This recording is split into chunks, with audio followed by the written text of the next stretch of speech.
우리 서로 인사하시겠습니다. 잘 오셨습니다.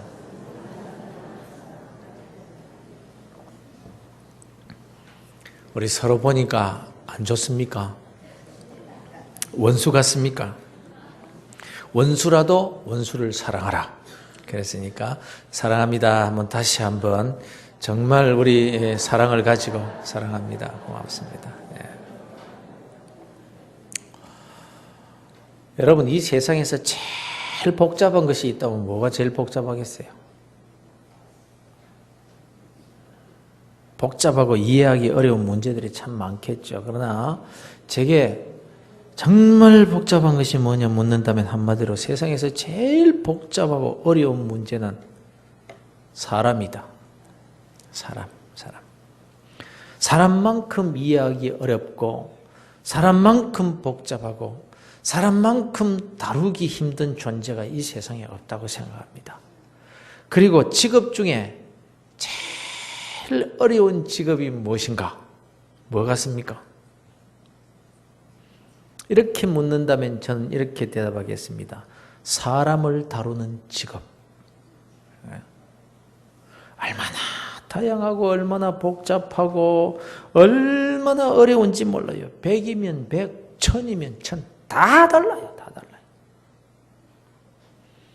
근데 이렇게 다루기 어렵고 이렇게 복잡하고 이렇게 다양한 사람들을 하나로 통합해서 같은 방향을 향해 이끌고 간다는 것은 이건 정말 여간 어려운 일이 아니지 않겠습니까? 회사는요, 그래도 방향이 정해져 있습니다. 경제적인 이익을 남기기 위한 목표가 정해져 있습니다. 그리고 아무리 회사원이 많아도 그 목적에 찬동하지 않는 사람은 그냥 해고시키든지 무시해버리고 그냥 찬동하는 사람 채용해가지고 그냥 끌고 가면 됩니다. 물론 그런 사람들도 얼마나 잘 통솔하느냐에 따라서 회사에서 이익을 더 많이 창출해내느냐 그렇지 못하느냐 뭐 이렇게 되겠습니다만은 그래도 이런 사회 공동체에서 일하는 사람들은요, 자기 밥줄이 다 달려있기 때문에 웬만한 불만은 다 감수하고 따라가게 되어 있는 거예요. 안 그렇습니까? 더럽고 안 입고 와도요, 그냥 고개 숙이고 따라간다는 말입니다. 밥줄이 달려있으니까. 그런데 신앙 공동체는, 교회 공동체는 그렇지 않습니다. 그야말로 다양한 사람들이 모인 공동체입니다. 통일성이 전혀 없는 사람들이 모인 곳이 바로 교회입니다. 그렇지 않은가요? 회사는 뭐 전공이 따로 있을 것이고 학력도 뭐 제한이 있을 것이고 기술자는 기술, 이런 기술 저런 기술 있죠.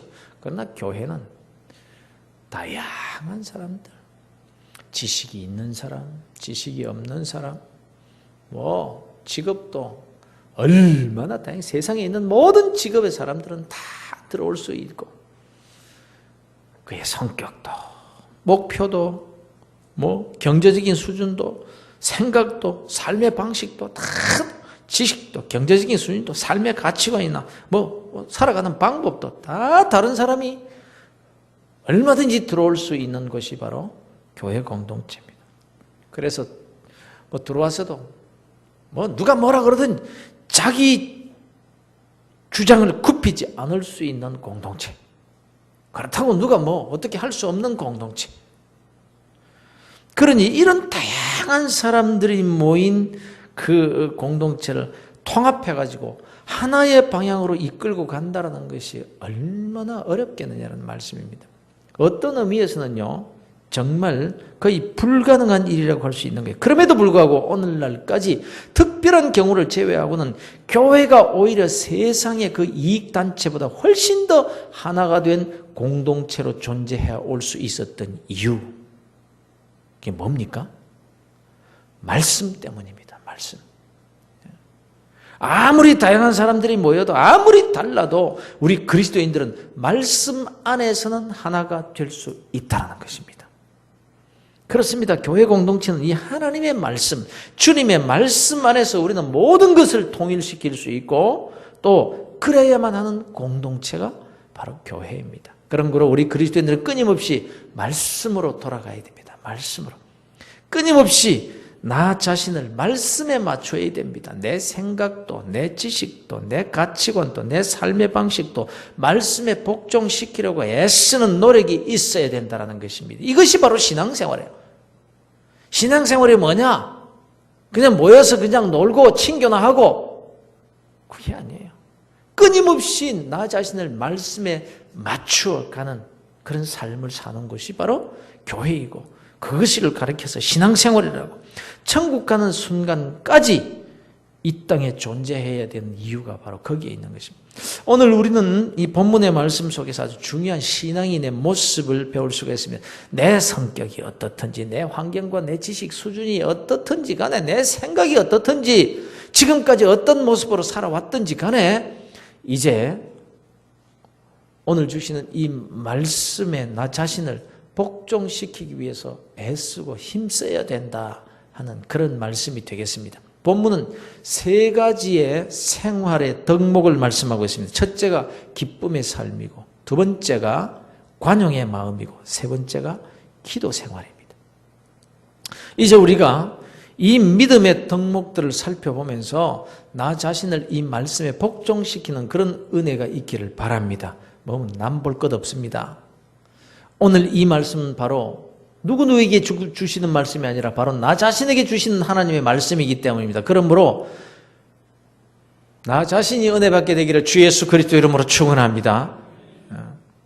첫째의 생활 덕목이 기쁨의 생활, 기쁨의 생활, 기쁨의 생활. 오늘 본문에 보면 항상 기뻐하라고 합니다. 항상 기뻐하라. 그런데 문제는 이 항상이라는 말이에요. 항상. 헬라어로는 판토테라고 되어 있는 판토테. 이런 모든 전체 이런 뜻의 판이라는 단어와 시간이라는 어떤 기간을 의미하는 호테, 판호테 합쳐서 판토테라고 합니다.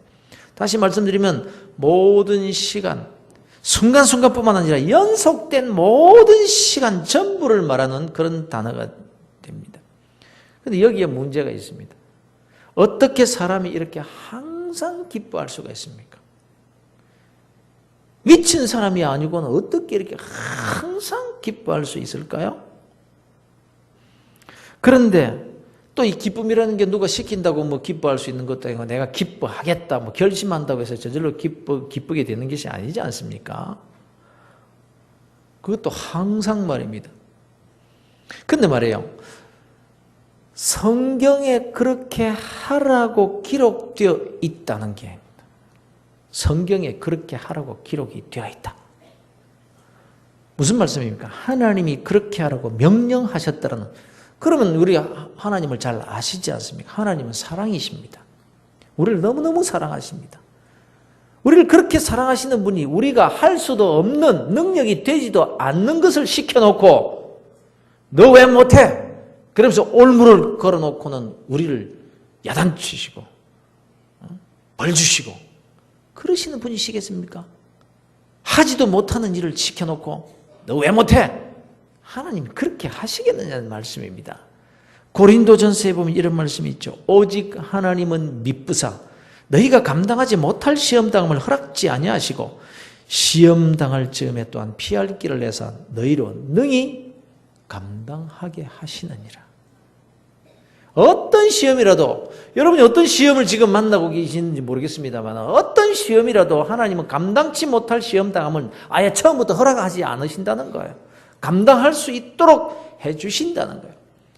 내 능력이 안 되면 하나님이 감당할 수 있도록 해주신다.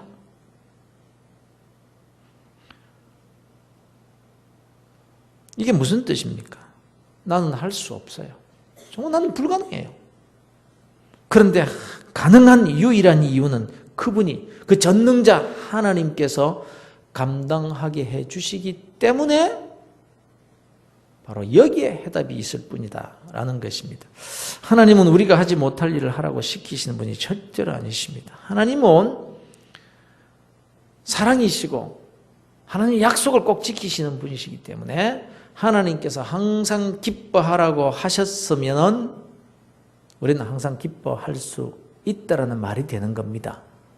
하나님께서 우리가 그렇게 하지 못하면 그렇게 할 수 있도록 해 주시겠다라는 의지의 표시인 거예요, 사실은. 그래서 주 안에서 항상 기뻐하라. 주 안에서. 주 안에서라는 뜻이 뭡니까? 지금 바울은요, 감옥에 갇혀 있는 상태입니다. 기뻐할 수 없는 형편입니다. 원망하고 불평해야 될 처지에 있는 이 바울이 감옥 밖에 있는 사람들, 갇힌 사람이 감옥 밖에 있는 자유하는 사람에게 그들을 향해 가지고 기뻐하라고 권면할 수 있는 이유가 뭘까? 그가 몸은 감옥 안에 있지만 실제로는 감옥 안이 아니라 주 안에 있었기 때문에 기뻐할 수 있었다. 이 말씀입니다. 여러분, 주 안에 있다는 뜻이 뭐죠? 이 예수 안에서의 기쁨이란 어떤 기쁨을 말할까요? 무슨 일이든지 주 안에서 믿음으로 보면 버릴 것이 없다라는 거예요. 감옥에 갇힌 것도 의미가 있고 이를 통해 하나님의 일을 이루어 가시더라는 말씀입니다. 그래서 바울은 기뻐하고 기뻐한다. 감옥 안에서도. 주님이 감옥에서 구해내시려고 하면은 구해내실 겁니다. 그래서 걱정하지 말라. 왜? 이미 경험했거든요. 이미 바울 빌립보 감옥에서 경험했지 않습니까? 감옥 문이 철커덕 열리고 착고가 풀려버립니다. 그러니 주 안에서 생각하면 모든 것에 염려할 것이 없다는, 감옥 문이 안 열린다. 그럼 그 하나님 뜻이 있는 것이고, 주 안에서 보면 하나님이 여는 것이 하나님의 뜻이라면 열어주실 것이고, 여러분, 우리가 예수 안에서 이미 구원받지 않았습니까? 그러니 실상 우리는 지금 죽어도 두려워할 것이 없는 자들입니다. 예수 안에서는 죽는 것도 복이라고 하지 않았습니까? 계시록에서 주 안에서 죽는 자는 복이 있도다. 근데 무슨 일을 만나든지 예수 안에서 보면 뜻이 있고 의미가 있는 것입니다. 왜냐하면 합력해서 선을 이루시는 하나님이시기 때문에 그렇습니다. 여러분, 어려움을 당하셨습니까? 그냥 어려움만 보면요, 답답하고 가슴을 칠 일이 되겠지만 예수 안에서 보면 그 어려움을 통해 합력하여 내게 유익하게 하실 하나님의 은혜를 발견할 수 있게 되는 것입니다. 그래서 예수 안에서 보는 것이 중요하다. 내가 만난 그 일을 통해서 하나님이 나를 더 겸손하게 만드시려는 뜻이 있을 수도 있고, 그 일을 통해서 하나님이 나를 더 형통의 길로 인도하시는 일이 될 수도 있는 것입니다. 그런 거로 어떤 경우이든지 예수 안에서 보면 기뻐할 수 있다라는 그 말씀이 되는 것입니다. 사랑하는 성도 여러분, 우리는 예수 안에서 이미 구원받은 성도들입니다. 지금 이 순간도 나는 천국 백성입니다. 할렐루야. 이미 내가 천국 시민인 것입니다. 그런 거로 세상에 미련을 둘 것이 없는 자들 아닙니까? 여러분 생각해 보세요. 내 자녀를 군대에 보냈다고 합시다. 그러면 내 자식 빨리 제대해서 집에 오기를 바라겠습니까? 계속 군대에서 고생하며 살기를 바라겠습니까? 돌아오기를 바랍니다. 함께 살기를 바라는 것이 부모의 마음입니다. 물론 안 그런 부모도 있기는 있겠지요. 제대하면 밥 해줘야지요. 등록금 또 준비해야지요. 뭐 이거 해달라 저거 해달라. 골치야 아플 일들을 생각하니까 제대 안 했으면 좋겠다. 막 그렇게 말도 제대로 안 듣던 게 군대 가니까 어떻게 그렇게 편지 오는 것 보면 효성스러운지 효자로 딱 변한 것 같아. 그냥 다 들어보니까 제대하고 3개월 후가 되면 도로 다 돌아간다 그러더라. 그냥 안 나오는 게 좋겠다 막. 이렇게 생각하시는 분도 있을 수 있겠죠. 그러나 이런 경우라면은 어떻습니까? 제대하는 자식의 대학 졸업할 때까지 내들 모든 등록금을 다 준비해 놨어요. 장가 가면 줄 아파트도 다 사서 준비해 놨어요. 양복에다가 넥타이에다가 학교 다니면서 타고 다니라고 예쁜 차도 다 한 대 사놓았고, 용돈을 다 마련해 놨고, 여자친구하고 데이트할 때 쓸 자금도 다 준비해 놨고, 또 알 수 없는 그런 일에 또 뭐 필요한 것이 많을 것 같아서 다 그 자식을 위해서 그냥 이것저것 다 전부 다 준비해 놨어요. 그리고 기다리고 있는 거예요. 꿈 같은 얘기죠. 하여간 이런 형편이라면은 제대하기를 안 기다리겠습니까? 빨리 오기를 안 기다리겠습니까? 다 준비해 놓고 와가지고 즐거워하고 자식이 그냥 뭐 그 부모 준비해 놓은 거 보면 너무너무 좋아하는 그 모습 보기를 원하겠습니까? 그냥 거기서 평생 너 썩어라 그러겠습니까? 하물며 하나님이시겠느냐? 얼마나 준비를 잘 해놓으셨겠습니까? 주님께서 우리가 거할 처소를 준비하러 가신다는 제가 언제입니까?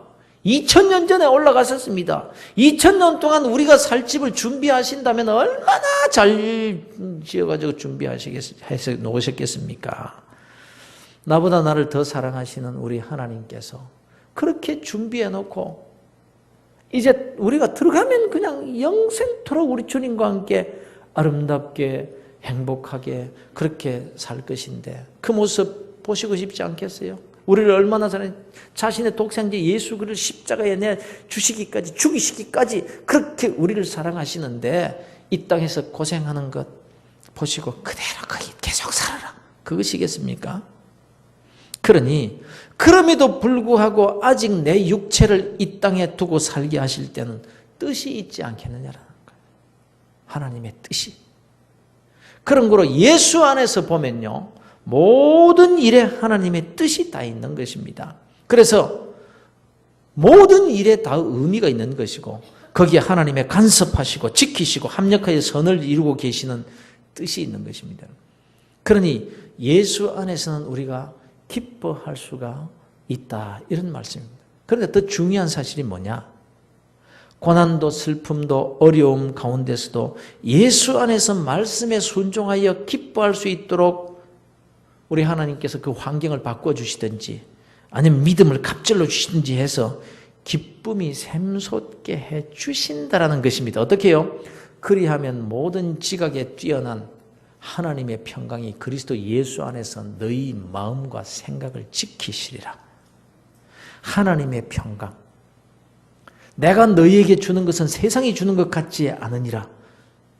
참된 기쁨이죠. 살만한 인생, 멋진 인생, 주님께서 주시는 분복을 누리면서 사는 인생. 그것을 말하는 거예요.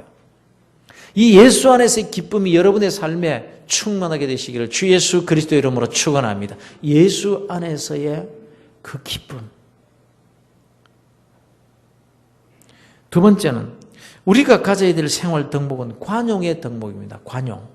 이 관용이라는 말은 에피에이케스라는 말인데 번역하기 그렇게 쉬운 말은 아닙니다. 원문 그대로를 보면 뭐뭐에 대해서라는 전치사, 에피라는 전치사와 복종하다라는 이 에이코의 말의 합성어입니다. 에피에이케스. 그래서 이 말은 자신의 주장을 내세우지 않고 상대방을 용납하는 관대함을 나타내는 말입니다. 영어 성경에도 보면은 이 KJV에서는 moderation이라고 되어 있어요. moderation. 적당함, 중용, 온건함을 말합니다. 그런가 하면 NIV에서는 gentleness라고 되어 있어요. gentleness. 온순함과 진실함과 관대함을 뜻하는 거예요. 여러분 우리 그리스도인들이 가져야 될 아주 중요한 덕목이 뭐냐면 관용입니다. 관용. 한번 따라서 합시다. 관용. 관용이란 어떤 겁니까? 우리 몸 안에 있는 대표적인 소화기관이 위입니다. 위. 만일 우리가 우유 1리터를 마시면 소에게 있던 알부민이라는 단백질이 꽤 짙은 용도로 사람의 혈액 속으로 들어가게 된다고 합니다. 바로 이 위를 통해서 흡수된 알부민이 혈관 속으로 흘러들어가서 영양을 공급한다는 거죠. 그런데 우유에서 알부민이 나오는데 그 우유를 주사기에 넣어가지고 혈관에 바로 투약하면 어떻게 되겠습니까? 투여하면 죽습니다. 쇼크 사고 맙니다.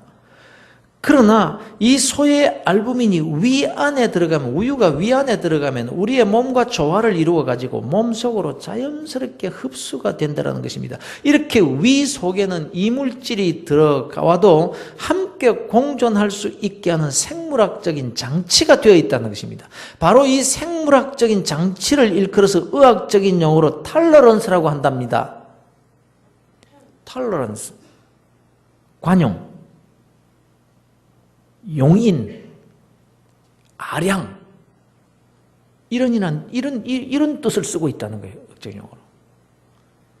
위는 이런 관용 장치를 가지고 있기 때문에 우리 몸이 몸으로서 건강을 유지하게 된다는 것입니다. 교회는 주님의 몸입니다. 교회가 교회 되기 위해서는, 건강한 교회가 되기 위해서는 이런 관용의 위가 필요하다는 거예요. 관용의 위. 어떤 분이 말씀하기를 관용이 뭐냐? 관용이란 자기 안에 자기와 다른 사람을 품는 것이다. 이게 관용이라고 그랬어요. 마치 위가 이물질을 다 품어서 소화시키듯이 관용이란 자기와 다른 사람을 품어주는 것이다. 이 말은 교회에 이것이 필요하다. 다르지만 받아주고 틀리지만 품어주는 것, 덮어주는 것, 나와 잘 맞지 않지만 사랑하는 마음으로 끌어안아주는 것, 이것이 관용이고 이것이 그리스도인들이 가져야 될 덕목이라는 것입니다. 사랑하는 성도 여러분, 내가 하나님으로부터 받은 사랑이 어떤 사랑입니까? 관용의 사랑입니다. 하나님과 우리의 관계가 어떤 관계였지요? 하나님과 우리의 관계가 어떤 관계요? 관계였지요? 지금은 하나님과 자녀의 관계입니다.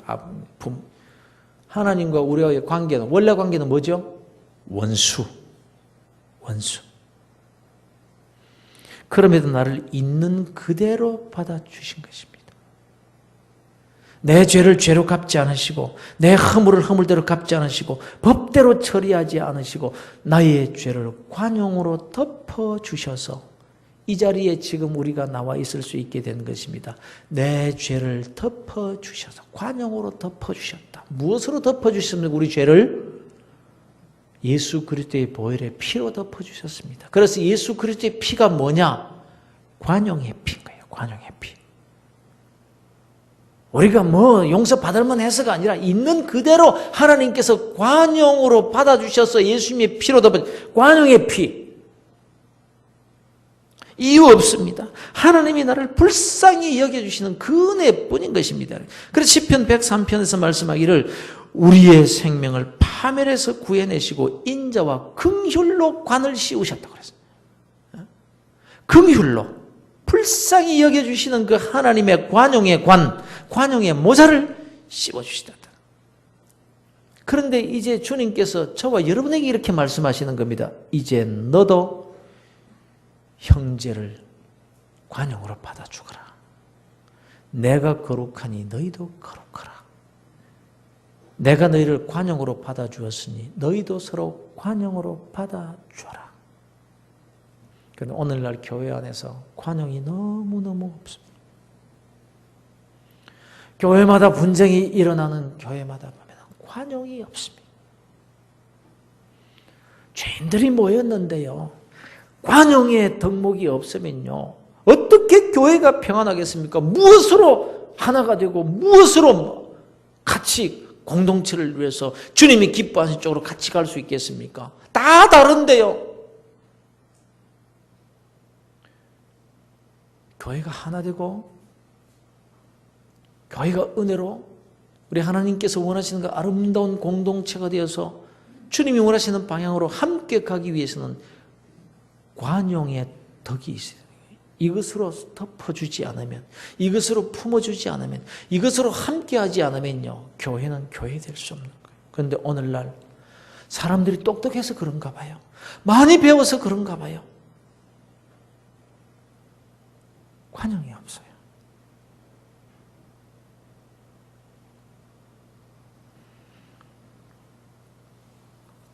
너도 이제 형제에 대해서 관용하라. 다른 사람을 품으라고 말씀해요. 받아주고 품어주라고 하십니다. 내 마음에 드는 사람과 나와 가깝게 지내는 사람을 이렇게 품어준다. 그건 누구나 다 하는 일이에요. 그러나 주님은 그리스도인들에게, 저와 여러분들에게 뭐라고 하면, 너희 관용을 누구에게? 모든 사람에게 알게 하라. 모든 사람이에요. 모든 사람. 내 마음에 들거나 안 들거나. 사랑하는 성도들은 우리 서로 관용을 베풀며 살았으면 좋겠습니다. 서로 용납하는 그런 덕목을 좀 더 길렀으면 좋겠습니다. 여러분 몇 년을 예수 믿으셨습니까? 그동안 복음을 위해 헌신하시라 애쓰셨지요. 때마다 복음을 위해서, 교회를 위해서 세상 사람들이 그렇게도 아끼는 그 물질로 헌금하면서 그렇게 교회를 섬겨 오셨지 않습니까? 여러분의 헌신과 여러분의 기도와 여러분의 수고로 이만큼 우리 교회가 성장해 온 것입니다. 참 잘하셨습니다. 여러분, 하늘의 상급을 많이 받으실 겁니다. 그런데 이제 여기서 더 나아가서 우리가 좀 더 모든 사람에게 관용할 수 있는 교회, 관용의 옷을 입는 성도들이 되었으면 좋겠습니다. 그러면 하나님께서 우리에게 어떤 복을 주시느냐? 평강의 복을 주신다. 평강의 복. 하나님의 평강이 우리의 마음과 생각을 지키실 것이다. 하나님의 약속입니다, 여러분. 사실 여러분들이 이 부족한 종에게 그동안 분에 넘치는 관용을 베풀어 주셨기 때문에 아직까지 여기에 이렇게 제가 서 있는 것 아닙니까? 덮어주시고 눈 감아주신 관용이 아니었으면 제가 여기에 있을 수가 없는 거예요. 우리 장로님들이 저를 관용으로 받아주시지 않았으면은 우리 집사님들이, 우리 성도님들이 관용으로 받아주시지 않았으면, 아이고, 그냥 저 도마 위에 올려놓고 여성도들이 모여가지고 우리 목사님은 어쩌고 저쩌고 하면서 그냥 꼬리 탁 잘라내고 또 그냥 머리 쳐내고 동강동강 내가지고 그냥 요렇게 했으면 제가 지금 살아남아 있겠습니까? 근데 어느 누가 도마 위에 올려가지고 여러분 자르기 시작하면요, 저뿐만 아니라 누가 성하겠습니까? 그런데 관용으로 받아주셔서 제가 여기에 이렇게 있죠, 여러분. 그러니까 여러분 앞으로도 너그럽게 관용으로 받아주시기 바랍니다. 싫으신 모양이네요. 관용으로 받아주시기를 바랍니다. 제가 제 자신을 잘 알기 때문에 그러는 거예요. 그리고 저도 여러분을 대할 때 관용의 덕목으로 대할 수 있기를 다짐하고 기도하고 또 그렇게 바랍니다. 제가 하나님께 받은 관용의 은혜와 여러분들에게 받은 그 관용의 은혜를 기억하면서 저 또한 우리 성도들에게 관용을 보일 수 있게 되기를 바랍니다. 그런데 이렇게 우리 서로가 관용할 때 얻게 되는 그 축복이 뭐라고 하십니까? 그리하면 모든 지각에 뛰어난 하나님의 평강이 그리스도 예수 안에서 너희의 마음과 생각을 우리의 마음과 생각을 지키신다는 말이 뭡니까? 온통 우리가 그렇게 살 수 있도록, 그렇게 즐겁게 기쁘게 행복하게 살 수 있도록 해주시겠다 이 말씀입니다. 아무쪼록 우리 모든 성도들은 서로서로 너희 관용을 모든 사람에게 알게 하라는 주님의 말씀을 그대로 받으셔서 교회에서나 가정에서나 어디에서든지 관용의 옷을 입으실 수 있기를 주 예수 그리스도 이름으로 축원합니다. 이제 세 번째, 우리 그리스도인들이 취해야 될 생활 덕목이 바로 감사생활입니다. 감사생활. 아무것도 염려하지 말고 다만 모든 일에 기도와 간구로 너희 구할 것을 감사함으로 하나님께 아뢰라. 우리가 기도에 관한 강조는 더하지 않아도 잘 알 거예요. 누누이 들어온 교회가 기도는 영혼의 호흡이다. 기도하지 않는 자는 숨 안 쉬는 것 같다. 이 말은 죽은 거나 마찬가지다 이 말이에요. 기도가 없다는 것은 이미 죽었다. 그리스도인의 생명이 있다는 것은 기도다.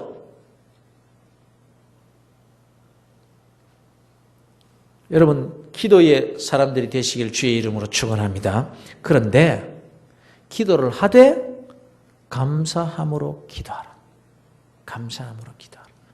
하나님은 우리 기도를 요구하십니다. 구하라, 찾으라, 두드리라. 그런데 주시려고 다 준비해 놓으시고도 기도하기를 기다린다라는 거예요. 내가 너희들에게 복을 줄 것이다. 내가 너희들에게 복을 주기를 다 계획해 놓았다.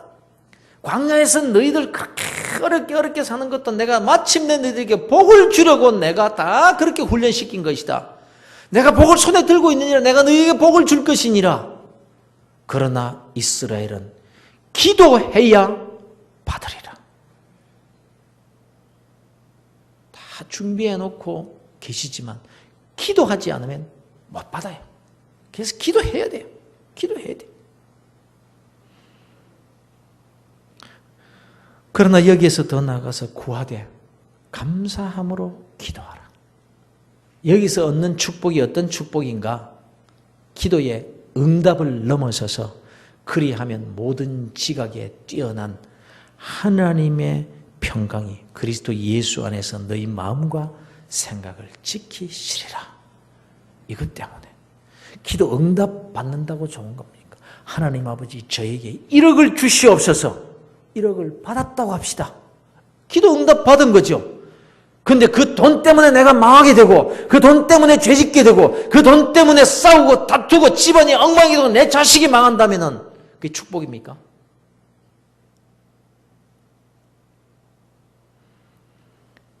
모든 지각에 뛰어난 하나님의 평강이 그리스도 예수 안에서 너희 마음과 생각을 지키시리라. 이 복, 평강의 축복, 즐겁고 기쁘고 멋지고 아름다운 삶에 대한 약속인 것입니다. 중세기의 어느 수도원에 신부복을 입은 어떤 한 구도자가 찾아서 수도원의 문을 두드립니다. 그래서 수도원을 지키고 있던 사람이 나와서 묻습니다. 누구십니까? 누구를 찾으십니까?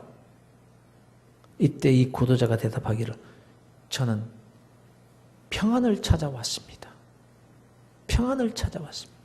이 사람이 바로 저 유명한 신곡을 쓴 단테라고, 단테. 이 세상의 모든 사람들이 찾는 것은 사실 평안인 거예요.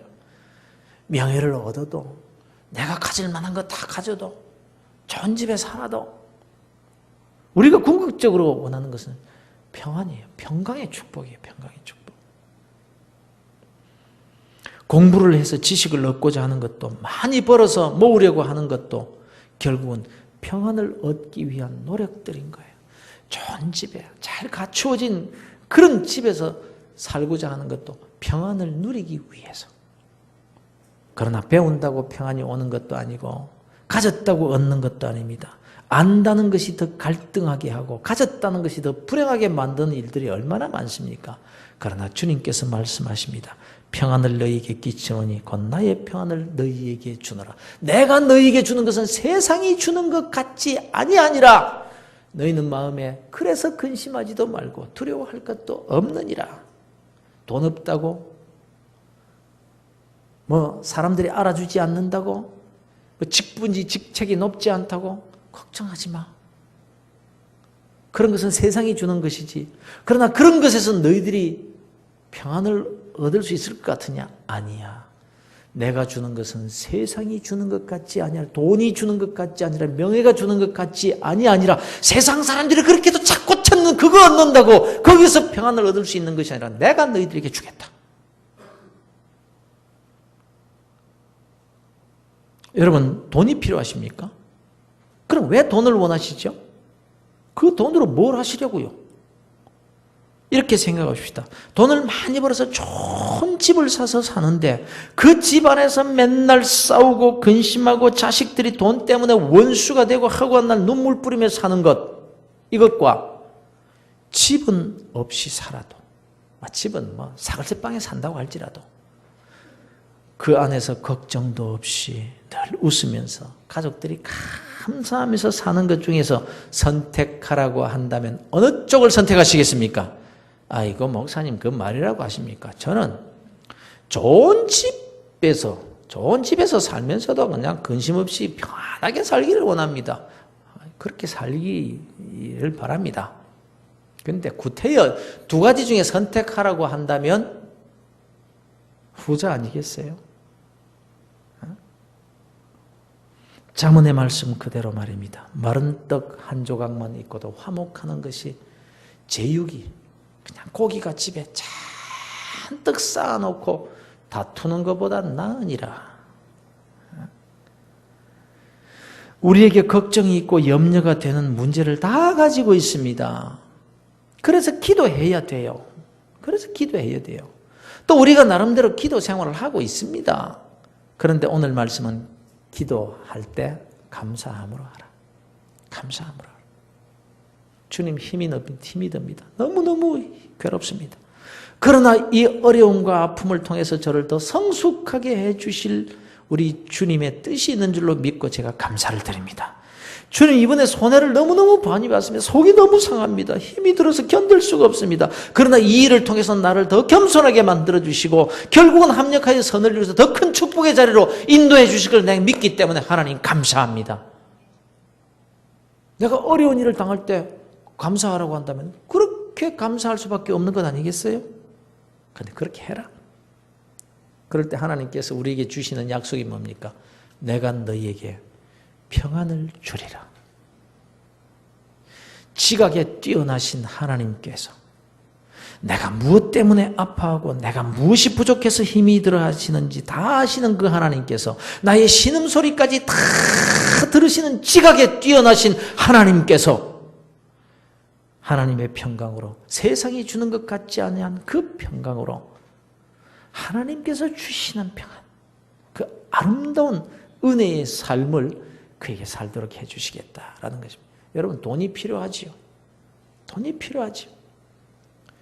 그러나 그것이 복이 되고 기쁨이 되고 은혜의 도구가 되는 것이 더 중요한 것입니다.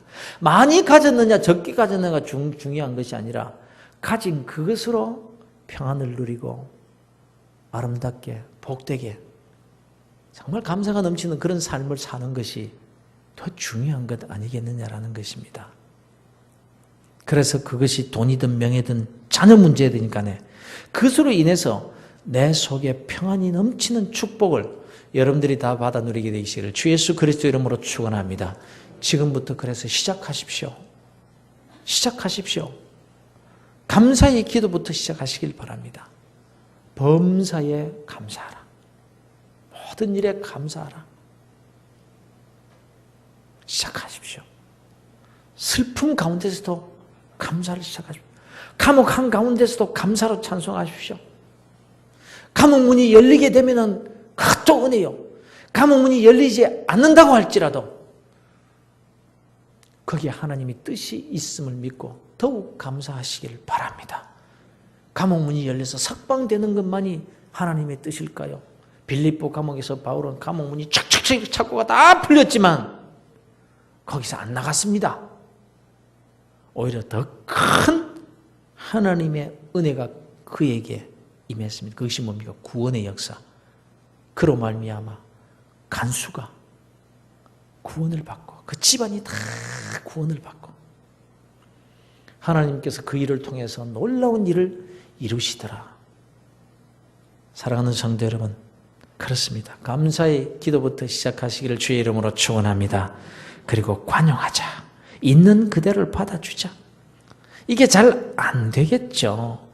그러나 순종할 때, 믿음으로 시작할 때, 정말 이 관용 받아주고 덮어주고 그냥 이렇게 하는 것이 참 잘 안 되지만 그래도 하나님의 말씀이기 때문에 순종하려고 하고 애를 쓸 그때 하나님께서 능히 감당하게 해주신다는 거예요. 가만히 있으면 그냥 해주게 그렇게 하도록 해주시는 것이 아니라 애쓰고 순종하여 노력할 때 그래도 내가 안 될 때 그때는 하나님께서 나서신다는 거예요. 내가 감당하게 해주마. 관용 잘 안 되지. 그러나 네가 그렇게 애를 쓰니까 내가 내 관용의 사람으로 만들어 주겠다. 그리고 주 안에서 기뻐하시기를 바랍니다. 모든 일을 주 안에서 보시기를 바랍니다. 주 안에서 보면 염려할 것이 없게 될 것입니다. 왜냐하면 주님께서 합력하여 선을 이루어 주실 것이기 때문입니다. 여러분, 이것이 성경이 말씀하는 바 그리스도인의 삶의 태도임을 꼭 기억하시기를 바랍니다. 세 가지 다시 한번 세 가지 덕목. 첫째, 주 안에서 기뻐하십시오. 두 번째, 관용을 하는데 어떤 사람을? 모든 사람에게 관용하라. 그 다음에 감사하라. 힘들겠죠. 주님께서 하라고 하셨으니까 시작해 보시길 바랍니다. 시작하면 하나님의 도움의 손길이 여러분에게 임하게 될 것입니다.